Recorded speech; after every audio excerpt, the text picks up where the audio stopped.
నా శ్యాము. ఏం చేస్తూ ఉంటారండి? మేము గార్డులే. గార్డు. సరే పెద్ద కూటమి ప్రభుత్వం అధికారంలోకి వచ్చి 11 నెలలు అవుతుంది కదా, పరిపాలన ఎలా అనిపిస్తుంది? పరిపాలన బాగానే ఉంది. బాగానే ఉంది. ఇప్పుడు మీరైనా మాట్లాడాలంటే 4 సంవత్సరాలు ఉంది, బాగానే చేస్తున్నాడు చంద్రబాబు నాయుడు. ఆయనకేం డోకాలేదు. చంద్రబాబు నాయుడు ఫస్ట్ క్లాసే. ఆయన వాగడ 20 సంవత్సరాలు 15 సంవత్సరాలు పరిపాలన చేసిన ఆయన అన్నిట్లో ఆయన ఏంటి రాజ్య పరిపాలన ఆయన కొట్టిన వాళ్ళు ఎవరు లేరు. ఒక మాటలో చెప్పారంటే ఏ విషయంలో అయినా సరే ఆయన దేనికైనా ఆయన మనగాడు. అంటే ఇప్పుడు పథకాలు కొద్దిగా లేట్ అవుతున్నాయి కదా, జనాలు ఏమైనా వ్యతిరేకత ఉంది? రాజధాని అంటే ఏంటి, 3 నెలలు అయిపోయి 20 సంవత్సరాలు పట్టుద్ది డెవలప్ అయ్యేలేకే. విన్నావా? మరి రోడ్లు వేయాలి, మరి బస్సులు, మరి ఇండస్ట్రియల్స్ కట్టాలి, మరి వాటర్ సప్లై కావాలి. ఇవన్నీ ఎంత టైం పడుతుంది? మీరు 10 నెలల్లో మీరు వెక్కిన ఆ 10 నెలలు అయిపోతుందా ఏంటి? చెప్పండి. అంటే పథకాల గురించి కొంతమంది జనాలు ఏమనుకుంటున్నారని చెప్పి అంటారండి, అనుకున్నట్టుంటారు. అది లేట్ అవుతుంది. మరి లేట్ అయితే మీరు తొందరపడి మాట్లాడేటట్టుగా మేమేం మాట్లాడాలి అంటే జనాలు రియాక్షన్ తీసుకుందామని వచ్చాము. అంటే పరిపాలన అంటే ఏంటి, మరి దాన్ని డెవలప్ చేయాలంటే ఎంత టైం పట్టుద్ది చెప్పు? 3 ఏళ్ళలో అవుతుందని చెప్పి అంటున్నారు కదా. 3 ఏళ్ళలో అవుతుంది అన్నాడు. మరి మా ఒక మంత్రిగా ఉన్నప్పుడు అనపతేటగా మరి సరే అంతా. ఏం పేరు? నా పేరు సత్యనారాయణ అండి. ఏం చేస్తూ ఉంటారు? ఎక్కడి నుంచి? నేను మంగళగిరి నుంచి ఉంటాను. మంగళగిరి. కూటమి ప్రభుత్వం పరిపాలన ఇప్పుడు సంవత్సరమే కదా అయింది, ఇంతవరకు బాగానే ఉంది. అంటే ఆయన అన్నట్టుగా ఉచిత బస్సు సౌకర్యం కానీ అవన్నీ ఇస్తా అంటున్నాడు నెక్స్ట్ మంత్ ఆగస్టు నుంచి. ఇప్పుడు వరకు అయితే ప్రజలు దీని మీద పరిపాలన సంతృప్తిగానే ఉన్నారు, అసంతృప్తి అయితే లేదు. అది ఇంకా ముందు చూడాలి. అంటే పథకాలు అనేది కొద్దిగా జాప్యం జరుగుతూ ఉంది కదా. మీరు ఫ్రీ బస్సు చెప్పారు, ఇది సంవత్సరం నుంచి నాంచుతూ వస్తూ ఉన్నారు. అన్నదాత సుఖీభా ఉన్నారు, అది కూడా నాంచుతూ ఉన్నారు. 15,000 అన్నారు, అదేమో జూన్కి అన్నారు. మళ్ళీ జూన్కైనా ఇస్తారా లేదా అని చెప్పి కళ్ళు కాయలు కాచేలా ఎదురు చూస్తున్నారు జనాలు. అయితే ఇవన్నీ ఇప్పుడు రాష్ట్రం ఆర్థిక ఇబ్బందులు ఉందండి. గత ప్రభుత్వం చేసిన పరిపాలన వల్ల ఆర్థిక ఇబ్బందులు అవన్నీ చక్కదిద్దుకొని అన్నీ ఒక లైన్గా స్టెప్ బై స్టెప్ చేస్తారని ఆశిస్తున్నాం. అంటే గతంలో తెలీదా మరి, అంటే అప్పుల్లో ఉందని చెప్పి రాష్ట్రం? తెలుసండి, అప్పుల్లో ఉందని తెలుసు.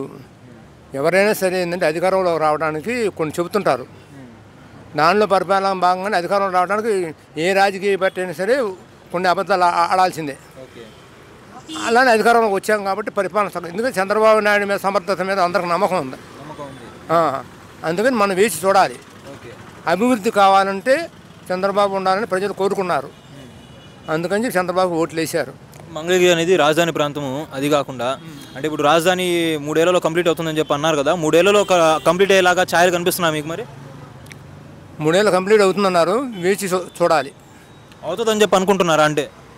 అంటే పూర్తిగా కాకపోయినా 70% అయింది. 70% అవుతుంది. అంటే రాజధానికి పెట్టే ప్రతి రూపాయి కూడా మన అప్పులో లేకపోతే ప్రపంచ బ్యాంకు నుంచి కావాలో లేకపోతే కేంద్ర ప్రభుత్వం నుంచి తెచ్చుకుంటున్నాం మనము. మరి వాళ్ళు సకాలంలో ఇస్తారా మనకి కంప్లీట్ చేసుకోవడానికి? ఎందుకంటే కూటమిలో ప్రభుత్వం ఉంది కాబట్టి ఖచ్చితంగా మోడీ ప్రభుత్వం చంద్రబాబు నాయుడుకి అనుకూలంగానే ఉంటుంది. ఇక రాష్ట్ర ప్రభుత్వానికి చేయాల్సింది చేసిద్ది. ఎందుకంటే పవన్ కళ్యాణ్ గారు ఉన్నారు, చంద్రబాబు గారు ఉన్నారు, బీజేపీ ఉంది. కూటమి ప్రభుత్వం కాబట్టి ఈసారి ఎక్కువ సహాయం ఖచ్చితంగా అందేటట్టు చంద్రబాబు నాయుడు కూడా ప్రతిసారి వెళ్ళి కేంద్ర మంత్రులతో వాళ్ళతో మాట్లాడుతున్నాడు. ఆ సహాయం కోసం ఈయన కృషి చేస్తున్నాడు. వచ్చిద్దని నమ్ముతున్నారు, ప్రజలు కూడా నమ్ముతున్నారు. పవన్ కళ్యాణ్ గారు ఎలా చేస్తున్నారండి? మొదటిసారి కదా వచ్చింది ఆయన అధికారంలోకి. అవును, ఆయన పరిపాలన ఆయన వంతు కృషి ఆయన చేస్తున్నాడండి. అది అంటే కొంతమంది ఏమంటున్నారంటే ఇంతకుముందు బాగా ప్రశ్నించి ఆయన ఇప్పుడు ఎందుకు సైలెంట్ అయ్యారని చెప్పి అంటున్నారు. దాని గురించి ఏమంటారు మరి?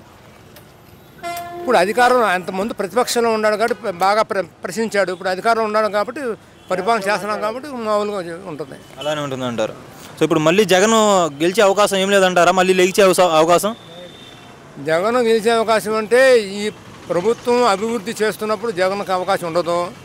ఈ ప్రభుత్వం పరిపాలన లేకపోతే జగన్కి అవకాశం ఉంటుంది. మళ్ళీ అవకాశం ఉంటుంది అంటారు. పరిపాలన బట్టి ఉంటుంది. అది అంటే 11 నుంచి మళ్ళీ లేవచ్చు అంటారు. లేకపోతే చెప్పలేమండి. ఇప్పుడు ఏదైనా సరే ఇప్పుడు ఈయన వచ్చి సంవత్సరమే కదా అయింది, ఇంకా 3 సంవత్సరాలు చూడాలి, చూసిగా చెప్పలేను. సరే ఇప్పుడు రేషన్ బండ్లు ఉన్నాయి కదా, అవి కట్టేస్తున్నారు. ఇప్పుడు రేషన్ షాప్కి వెళ్ళి తెచ్చుకోమంటున్నారు. జనాల రియాక్షన్ ఏంది మరి? రేషన్ షాప్కి వెళ్ళి తెచ్చుకోవడం మంచిదేనా మరి? ఇప్పుడు ఎక్కడికైనా సరే ఇంటింటికి రావట్లేదు, ఒక సందుకాడ ఆపుతున్నారు, అక్కడికి వెళ్తున్నాం, అక్కడికి వెళ్ళే బదులు షాప్కి వెళ్తారు, అది తేడా ఏమీ లేదు. అంటే షాపులు కొద్దిగా దూరంలో ఉంటున్నాయి కదా, ముసలి వాళ్ళు ఉంటారు, ముస్లింగా.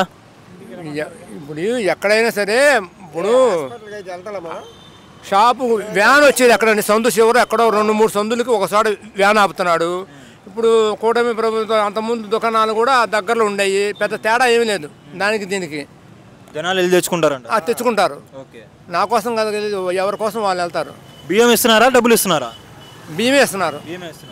ఎన్ని రోజులు ఇస్తున్నారు రేషన్? దాదాపుగా 2-3 రోజులు ఇస్తున్నారు. 2-3 రోజులేనా? అంటే అందరు వెళ్తున్నారు 10-15 రోజుల దాకా. 10-15 రోజులు ఇస్తున్నారు. సో ఇప్పటికైతే మీరైతే హ్యాపీగా ఉన్నారా? సాటిస్ఫాక్టరీ లెవెల్స్ ఎలా ఉన్నాయి మరి మీకు? మేమైతే హ్యాపీగా ఉన్నామండి. అది ఎన్ని మార్కులు వేయచ్చు మీరు ఈ గవర్నెన్స్కి? మార్కులు అంటే చెప్పలేను, నాట్ సాటిస్ఫై. ఇప్పుడు నాకు తెలిసి ప్రజలందరూ కూడా కామ్గా ఉన్నారు, సాటిస్ఫైగా ఉన్నారు. ఇంకా 3 సంవత్సరాలు ఉంది, ఇంకా 4 ఏళ్ళు ఉంది, చూడాలి కదా. ఇప్పుడు ఏం చెబుతారు ఎవరైనా చూసిన తర్వాత రియాక్షన్ వచ్చింది అది అంతే. Thank you. కోటేశ్వరరావు. ఎక్కడి నుంచి? ఇక్కడ పని చేస్తుంటాం వరకు. ఏ ఊరు అంటున్నా? పెదవట్లపూడి. ఎలా ఉన్నాయి పనులు? ఇప్పుడు బాగానే ఉన్నాయా? పనులు అన్నీ బాగానే ఉన్నాయి. సరే పెద్ద, ఇప్పుడు కూటమి ప్రభుత్వం అధికారంలోకి వచ్చి 11 నెలలు అవుతుంది కదా, పరిపాలన ఎలా అనిపిస్తుంది? బాగానే ఉందా?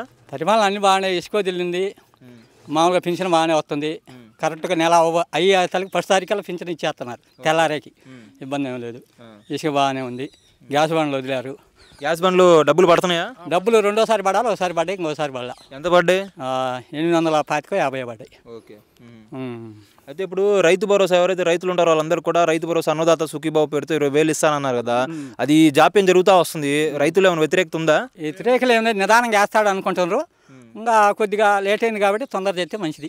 అంటే సంవత్సరం అయిపోతా ఉంది కదా, ఇంకా పడలేదు. కొంతమంది అనుకుంటున్నారు వేయలేదు ఏంది అది ఇది అని, దానికి తగ్గట్టుగా కొద్దిగా లేట్ చేయకుండా వేస్తే బాగుంటుంది. అంటే హామీలు ఇంకా చాలా ఇచ్చారు కదా, సూపర్ 6 అన్నారు కదా, 2-3 అమలు చేశారు, ఇంకా చాలా ఉన్నాయి, అవి మొత్తం అమలు చేయాలని చెప్పి కోరుకుంటున్నారా? అంటే రోడ్లు బోర్డులు వేశారు, అవన్నీ కొంతమంది తెలియదు, రోడ్లు అవన్నీ వేశారు కాబట్టి కొద్దిగా లేట్ అవుతుంటుంది. అది రోడ్లు కొత్తవి పోసారా, ప్యాచీలు వేసారా?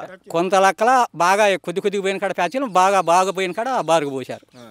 ఇప్పుడు జగన్ హయాం బాగుందా, ఈ హయాం బాగుందా? ఏమే రాజధాని పోద్దాన్ని కడతాడు, ఏనైతే ఇబ్బంది లేదు. పోలవరం కడతాడు, అన్ని అభివృద్ధి బాగా జరుగుద్ది, నిదానంగా ఇబ్బంది ఏమి లేదు. జగన్తో ప్రాబ్లం ఏంది మీకు? ఓన్లీ రాజధాని వల్లేనా, లేకపోతే? రాజధాని కొన్ని పనులు ఇబ్బంది పడదు, అదే అందువల్ల. అయితే ఇప్పుడు కూటమి ప్రభుత్వం అయితే బాగానే చేస్తుందంటారు.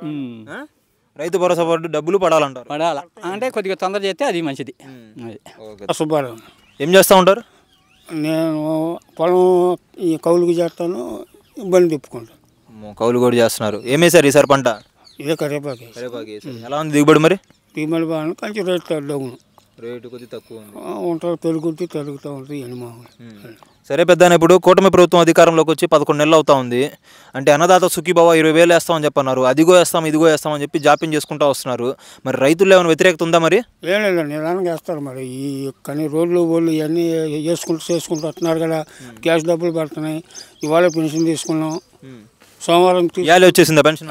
తీసేసుకున్నాం. ఎంత పెన్షన్? పెన్షన్ అంటే నాకు ఏజ్ చాలేదండి, 59 ఉన్నాయి.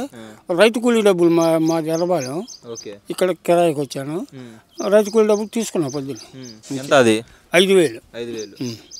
1వ తారీఖు కన్నా ముందే ఇచ్చేస్తున్నారు. ముందే ఇచ్చారంటే రేపు ఆదివారం కానీ ముందుగానే ఇచ్చారు. అయితే పెద్ద, ఇప్పుడు ఈ మీరు చెప్తున్నారు తర్వాత అయినా వేస్తారని చెప్పి మీరు అనుకుంటున్నారు. నిజంగా రైతులందరూ కూడా ఇలానే అనుకుంటున్నారా, లేకపోతే వాళ్ళు ఏమైనా కొద్దిగా వ్యతిరేకత వ్యక్తం అవుతున్నారా? ఎవరు ఇష్టం వాళ్ళండి. ఇప్పుడు ఎమ్మటే కావాలంటే రావు కదా. ఇప్పుడు మనం పని చేయగానే డబ్బులు వస్తాయా, కరేపాకు కొయ్యగానే వస్తాయా? 1 వారం 10 రోజులు పట్టి ఇది కంచి లేట్ అవుతుంది. ఇవన్నీ చదువుకొని రావాలి కదా, చదువుకొని రావాల్సి వచ్చినప్పుడు కంచి లేట్ అవుతుంది, కొద్దిగా ఓపిక పట్టాలి. ఇంకా చాలా పథకాలు చెప్పారు కదా, ఆ పథకాలు కూడా అమలు కాలేదు. మరి మహిళల్లో ఏమైనా వ్యతిరేకత ఉందా? అంటే పిల్లలకి 15,000 అన్నారు, ఫ్రీ బస్సులు అన్నారు. ఇప్పుడు పిల్లలకి ఇచ్చినప్పుడు పిల్లలకు వాడతలేదుగా. కొంతమంది బ్యాండ్ షాపులు తీసుకెళ్తున్నారు, కొంతమంది సరుకులు తెచ్చుకుంటున్నారు.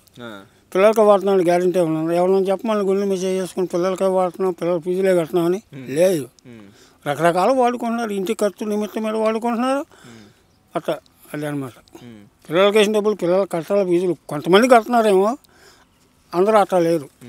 రకరకాల డబ్బులు మా చేతికి వచ్చినాయి, కట్టినామంటే కట్టినాం అంటాం. కానీ దేని ఇబ్బందులు, ఇంట్లో ఇబ్బందులు, ఇంకొక ఇబ్బందులు దానికి వాడుకున్నాం, తర్వాత కట్టుకుంటున్నాం ఫీజులు. అసలు పథకాలు ఇస్తారని చెప్పి నమ్మకం ఉందా? ఈ సూపర్ 6 అమలు చేస్తారని 100% అండి, 100%. 100% వస్తాయి. వైసీపీ వాళ్ళు ఏం చెప్తున్నారంటే ఏదో ఇంతకుముందు చేసినట్టు ఎలక్షన్ ముందు 3 నెలల ముందు పసుపు కుంకుమ ఇచ్చినట్టు డబ్బులు అలా వెదజల్లుతారు, లేదు అలాగే వస్తాయి. ఈసారి ఇస్తారంటారు. వస్తే రాష్ట్రం కొంచెం బడ్జెట్ లోతులో ఉంటాయి, ఇవన్నీ చదువుకోవాలి కదా వాళ్ళు కూడా. వాళ్ళకి కూరుకొని మనం ఈలేదు అంటే అట్లా కుదురుంది అట్లా. సరే, ఇంకోటి ఇప్పుడు పవన్ కళ్యాణ్ గారు మొదటిసారి అధికారంలోకి వచ్చారు కదా, అంటే అధికారంలో భాగస్వామి అయ్యారు కదా, ఆయన ఎలా చేస్తున్నారు? పని బాగానే చేస్తున్నారా? బాగానే ఉంది. అంటే ఏమేమి నచ్చినాయి ఆయన చేసినవి? వెళ్తున్నాడు, రోడ్లు అంటున్నాడు, స్కూల్. ఆయన జీతం కూడా 2,50,000 మన పేద పిల్లలకి నెలకు 5,000 కాడికి ఇచ్చాడు. సరే, మీరు కౌలు రైతు అని చెప్పి అంటున్నారు. కౌలు రైతులకు మరి డబ్బులు పడతాయి అన్నదాత సుఖీభావ? అది చూడాలండి మరి. అప్పుడు వాళ్ళు ఏం నిర్ణయం ఇస్తారో చూసి. అంటే ల్యాండ్ ఓనర్లు మీకు ఇవ్వడానికి విముఖత వ్యక్తం చేస్తారు కదా, అంటే పత్రాలు ఇవ్వడానికి. అప్పుడు వాళ్ళకి రావచ్చు, అప్పుడు ఎలా ఉంటుందో తెలియదు. అంటే ఇంతకుముందు ఎలా చేశారు మరి రైతు భరోసా పడ్డప్పుడు? అది ఎప్పుడో చాలా లోటునప్పుడు నేను తీసుకోలే. అంటే పవన్ కళ్యాణ్ గారు ఎక్కువగా ఈ కౌలు రైతులు ఎవరైతే చనిపోయారో వాళ్ళందరూ కూడా ఆర్థిక సహాయాలు చేశారు కదా గతంలో. కొంతమంది చేశారు, కొంతమంది. మా ఏరియా ఎవరు చనిపోలేదు. కోటేర ఉంటే ఉండొచ్చేమో కానీ. అంటే కౌలు రైతుల సమస్యలు ఆయన గుర్తించారు కదా. ఇప్పుడు చాలా మంది వేరే వాళ్ళ పొలాలు తీసుకుని వీళ్ళు కౌలు మొత్తం చేసుకుంటా ఉన్నారు. మరి వ్యవసాయం చేసిన వాళ్ళకి డబ్బులు ఇవ్వాలా, లేకపోతే కౌలుకి ఇచ్చిన వాళ్ళకి మీరు ఎలాగో డబ్బులు ఇస్తారు, మళ్ళీ ఈ డబ్బులు కూడా వాళ్ళకే పడితే ఎలా మరి? మళ్ళీ వాళ్ళు అప్పుడు ఏం నిర్ణయించుకుంటారు. ఆ రైతును ఈ కౌలు తీసుకున్న ఆయన ఒక మాట అనుకొని ఎవరు ఇదైతే అలా అంటే ఒప్పుకుంటారా? అంటే కౌలు రైతులు మేము సాగు చేసుకుంటున్నాం కాబట్టి మాకు ఇవ్వండి అని చెప్పంటే ఒప్పుకుంటారా ఓనర్లు? అది వాళ్ళే నిర్ణయిస్తారు కదా. ఇప్పుడు కౌలు పంట పండలేదు, నా పండలేదని ఎంతో కొంత ఇస్తాడు కదా రైతు అతను. అలా అయితే మరి పవన్ కళ్యాణ్ గారు ఎలాగో దీనిపైన ఎక్కువగా ఫోకస్ చేశారు కాబట్టి, కౌలు రైతులపై ఇంతకుముందు ఉద్యమాలు చేశారు కాబట్టి, కౌలు రైతులకి ఒక ప్రత్యేక చట్టం తీసుకొచ్చేలాగా వాళ్ళకి అన్నదాత సుఖీభావ పడేటట్టుగా ఏం చేయాలని చెప్పి కోరుకుంటున్నారు మీరు? అలా చెప్తే మంచిది అంటారు. చేయాలని చెప్పి మీరు ఏమైనా వెళ్ళి మాట్లాడడం కానీ చేశారా? మాట్లాడడం. మరి కౌలు రైతులు మొత్తం పోవాలి కదా, నష్టపోతున్నారు కదా. ఏదో మీటింగ్ పెట్టుకొని వెళ్ళాల్సి వస్తే వెళ్తాం. రాజధాని అయిద్దంటారా 3 ఏళ్లలో? కంపల్సరీ పూర్తి అయిపోయింది, డౌటే లేదు. జగన్ హయాం బాగాలేదా మరి? అవునంటే కొంచెం రోడ్లు ఇబ్బందులు, ఆయనకుండే ఇబ్బందులు ఆయనకుండా. మరి కానీ రాజధాని అలాగనే పెట్టాడు కదా. ఇంకా మీరు చూశారు కదండి, ఎక్కడ వేసిన గొంగడు అక్కడే ఉంది కదా. ఇప్పుడు పనులు సాగుతున్నాయి. జరుగుతున్నాయి ఆ పనులు? ఏం పనులు జరుగుతున్నాడా? బిల్డింగ్లు కట్టడం కానీ, హౌస్ కట్టడం కానీ, రోడ్లు కానీ. ఎక్కడెక్కడ వాళ్ళు ఎంతమంది బతుకుతున్నారు రాజధాని, వేల మంది. మన రాష్ట్రమే కాదు, అటు బీహార్, బెంగాల్, ఒరిస్సా రకరకాలుగా వచ్చి పనులు లేని వాళ్ళ పనులు చూపించినట్టే. ఇసుక ఫ్రీగా ఉంది, బాగుంది. మొత్తం అయితే ఇప్పుడు అభివృద్ధి చెందుతుందంటారు. ఇలానే ఉండిద్దా మరి 5 ఏళ్ళు? ఉండాలనుకుంటున్నాం. ఉంటుందంటే ఆయనకేమన్నా అలా చేస్తే 2 మళ్ళీ వస్తాడు, లేదనుకుంటే మారిపోతే ఎవరు వస్తారు? మళ్ళీ జగన్ వస్తారా? ఏమో అప్పుడు ఎవరు ఉంటాడో మరి. అప్పుడు ఇంకా 4 సంవత్సరాలు ఉంది కదా. అప్పుడు ఏమైంది ఏం చెప్పలేం కదా. Thank you.